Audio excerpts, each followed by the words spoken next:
सोमवार व्रत कथा। एक नगर में एक साहूकार था। उसके घर में धन की कोई कमी नहीं थी, लेकिन उसे संतान की कोई प्राप्ति नहीं हो रही थी, जिससे वह बहुत दुखी था।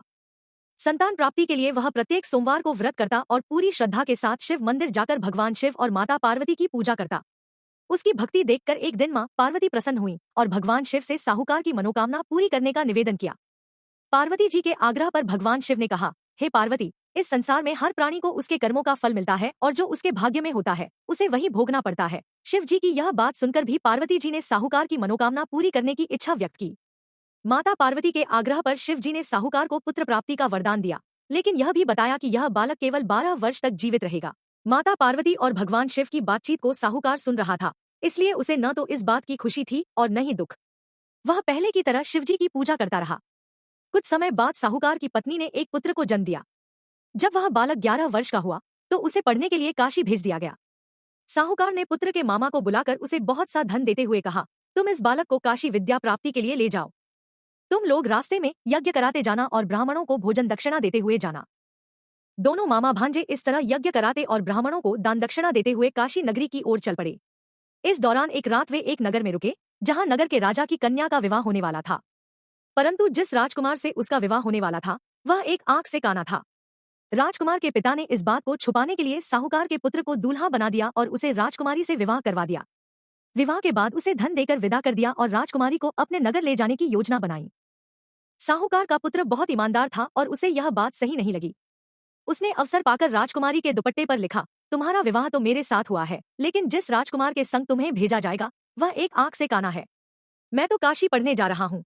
जब राजकुमारी ने यह लिखा हुआ पढ़ा तो उसने अपने माता पिता को यह बात बताई। राजा ने अपनी पुत्री को विदा नहीं किया, फिर बारात वापस लौट आई। दूसरी ओर साहूकार का लड़का और उसका मामा काशी पहुंचे और वहां जाकर उन्होंने यज्ञ किया। जिस दिन लड़का 12 साल का हुआ उस दिन भी यज्ञ का आयोजन था। लड़के ने अपने मामा से कहा कि उसकी तबीयत ठीक नहीं है। मामा ने कहा, तुम अंदर जाकर आराम कर लो। शिवजी के वरदान अनुसार कुछ ही देर में उस बालक के प्राण निकल गए। मृत भांजे को देख उसके मामा ने विलाप करना शुरू किया। संयोगवश उसी समय शिवजी और माता पार्वती उधर से गुजर रहे थे। पार्वती माता ने भोलेनाथ से कहा, स्वामी, मुझे इसके रोने के स्वर सहन नहीं हो रहे हैं, आप इस व्यक्ति के कष्ट को दूर करें। जब शिवजी मृत बालक के समीप पहुंचे तो बोले, यह उसी साहूकार का पुत्र है जिसे मैंने 12 वर्ष का वरदान दिया था। अब इसकी आयु पूरी हो चुकी है। परंतु माता पार्वती ने कहा, हे महादेव, आप इस बालक को और आयु देने की कृपा करें, अन्यथा इसके माता पिता भी इसके वियोग में तड़प तड़प कर मर जाएंगे। माता पार्वती के बार बार आग्रह करने पर भगवान शिव ने उस लड़के को जीवित होने का वरदान दिया। शिवजी की कृपा से वह लड़का जीवित हो उठा। अपनी शिक्षा पूरी करके लड़का मामा के साथ अपने नगर की ओर लौट पड़ा।